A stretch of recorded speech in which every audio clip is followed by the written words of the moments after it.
Aiming to make this quick. So this is my 2 cents on the Jasmine the Garden and 20 Christians conversation. So when I was 9 years old, 10 years old, I was secretary of the church, Bible back Baptist, Gullah Geechee, Charleston, South Carolina. So I always had all these questions to my grandmother. Why is Adam and Eve the only one? Why God created evil? Why is Jesus white on our wall? All these things, and none of them could really answer them for me because they only knew what they knew. And she would say stuff like, baby, that's in the Bible, just listen to the pastor. But if anybody's been following me long enough to know I'm a person that research, I need facts, I need understanding, those type of things. Fast forward, 19 years old in the military, I got TDY to Greece. And I had one of the most profound conversations that opened up my whole mind about what we term as the Bible or Christianity. Speaking to a Greek officer, we talking about scriptures, and I told him I didn't understand this one, how this one didn't seem right, how my discernment of spirit, which I didn't understand at the time, was saying something didn't make sense from what I was taught.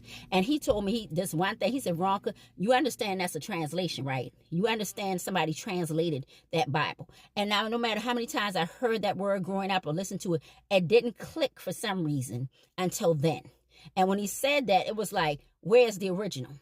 So you are sitting there with a bunch of Christian women who are going against Jasmine for not even for understanding, just to say you're wrong, because if any part of what she's saying ekes into their mind, it may make them question what they didn't bother to study and show thyself approving.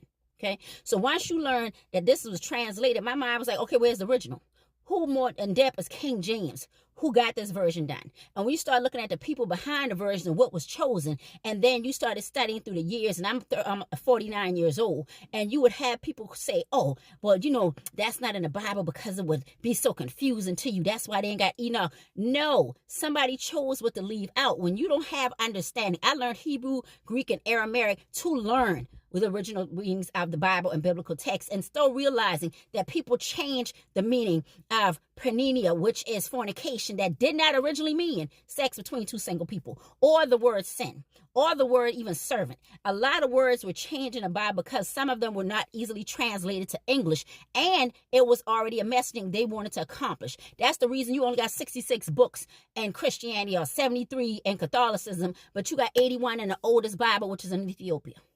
So when you look at the distortion of white supremacy, no matter how we want to spin on, you end up with a lot of Christian, or I'll say religious elitism. A lot of Christian people, especially black ones, want to hold it over you, and then they want to shift the accountability back to God. So they don't do what they need to do in the community. They don't fight evil, and that's up to your assumption of what evil is by who told you what was bad. The same people who told you was 3/4 of a person. So they want to sit there and humble you. So they taught you what you need to be taught. And if you question, they told you you're bad. That's why they literally soaked American soul and God and Christianity, put it on their money, made